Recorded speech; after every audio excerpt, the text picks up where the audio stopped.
ભરૂચમાં કુલચા સ્ક્રાપ નામની એક કંપની દ્વારા ઠગાઈ કરવાનો મામલો સામે આવ્યો છે, જ્યાં કામદારોને પણ પગાર ચૂકવવામાં નથી આવ્યો. ઘણા લોકોના પૈસા બાકી હોવા છતાં હવે આરોપીઓ ફરાર થઈ ગયેલા છે.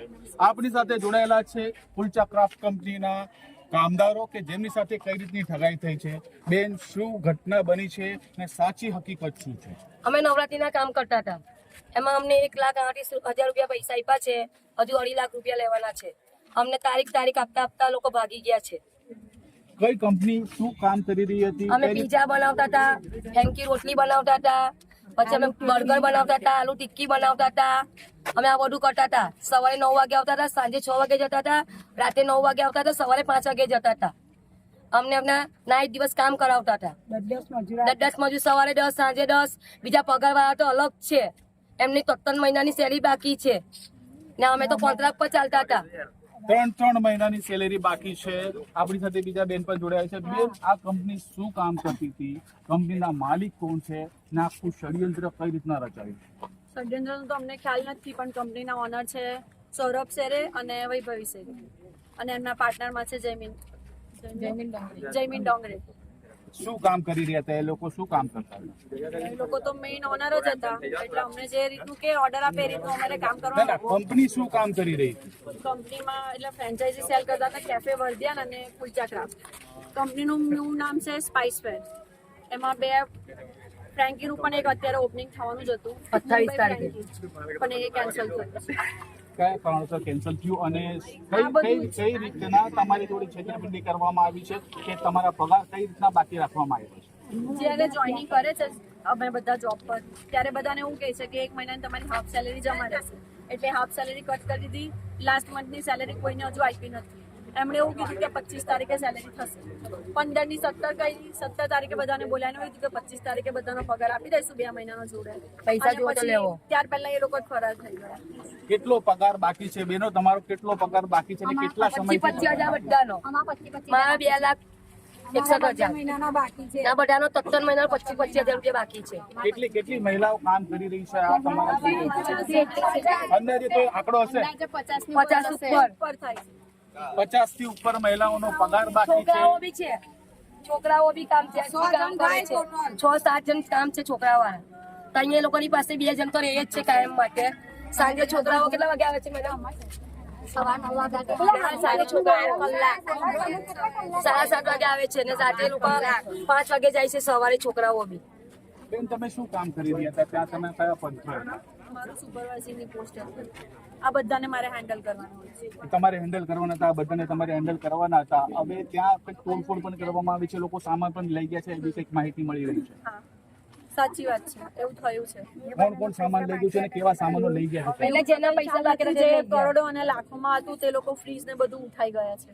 હવે ત્યાં અમે હતા ને, અમને 3-4 દિવસથી રજા આપી છે, એટલે અમને કઈ જ ખ્યાલ છે નહીં. રજા પર હતા, તેમને કોઈ ખ્યાલ નથી. અમારી સાથે એક સામાજિક કાર્યકર્તા જોડાયા છે, એમને પૂછીશું કે આ રીતના કૌભાંડો જો ચાલતા હોય, મજદૂરોના પૈસા લોકો ગાલીને ભાગી જતા હોય, શું કેવું છે? નિખિલભાઈ, શું કહેવું? સાહેબ, પહેલાં તો એવું છે કે આવા લોકોની હિંમત ક્યાંથી આવે? બીજી વાત એવું કરો કે જ્યાં આપણે ત્યાં નોકરી રાખતા હોય ને તો પોલીસ વેરિફિકેશન ફરજિયાત છે. તો પ્રજાએ પણ એટલી જ જાગૃતતા જરૂરી છે કે આવા લોકોનું આપણે વેરિફિકેશન તાત્કાલિક કરાવીએ.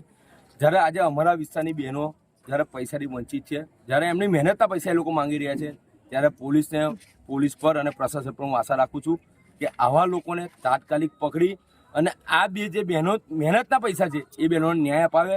એમની પડખે અમે છીએ. કોંગ્રેસ પક્ષ એમની જોડે છે. જ્યાં જે લડત લડવાની હશે અમે સંપૂર્ણ રીતે તન મન ધનથી એમની સાથે છીએ. કોંગ્રેસ લડત લડશે તમારી જોડે. બેનો, શું અપેક્ષા છે ને હમણાં ક્યાં છે એ લોકો? એમના ઘરે છે, એમના ઘરે બેસેલા છે. અમે બોલવા આવ્યા છે કે અમારો વિડીયો ઉતારે છે અંદરથી અમારો વિડીયો ઉતારે છે. લાઈટ બંધ કરી છે ને અમે બધું કકલાટ કર્યો છે, પોલીસ વાળાને ફોન કરી આપ્યો છે. તમે પોલીસ ફરિયાદ કરી છે આ બાબતે? કાલે જ અમે કરી આવ્યા. પોલીસે શું કીધું તમને? પોલીસ વાળા એવું કીધું છે જયારે તમને અહીંયા હાજર થશે તો તમે આવી જજો, પકડાઈ જશે ત્યારે બોલાવીશું. એવું બોલ્યા છે અમને. આટલું જ કીધું છે અમને ને કાલે અમને એવું કીધું છે તમે ઘેર જવા માંડો, જ્યારે તમને ફોન કરીશું ત્યારે તમે પોલીસ ચોકીમાં આવજો. પછી આ અમને આજે જાણ પડી છે કે મેડમ આવ્યા છે, તો અમે બધા અમે આખું ગ્રુપ છે ને અમે પોલીસ ચોકીમાં પહોંચી ગયા છે.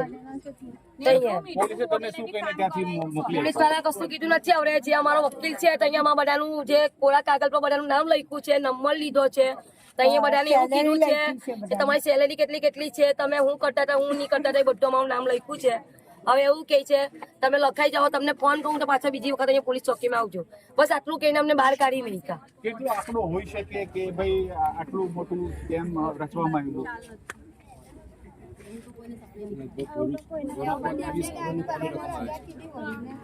હા, 23 કરોડની ઉપરની રકમ આવી રહેલી છે. જે રીતે આ બધી બહેનોએ વકીલ રાખી અને વકીલ પાસે જે નોંધણી કરાવેલી છે રકમોની, આંકડો હચમચાઈ જાય. 23 કરોડની ઉપરની માતબરની રકમનું આ લોકોએ કૌભાંડ કરેલું છે.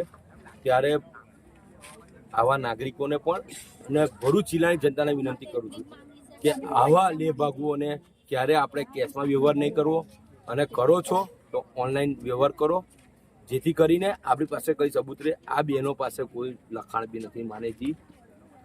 23 કરોડ ઉપરાંતના કૌભાંડની વાત સામે આવી રહી છે. ખરેખર આવા લેબાગુ વ્યક્તિઓ લોકોને કેવી રીતના છેતરે છે તેનાથી જાગૃત રહેવું જરૂરી છે. આટલું મોટું કૌભાંડ ભરૂચ શહેરમાંથી બહાર આવ્યું છે. હવે જોવું રહેશે કે આવનાર સમયમાં પોલીસ પ્રશાસન, વહીવટી તંત્ર આવા લોકો પર શું કાર્યવાહી કરશે.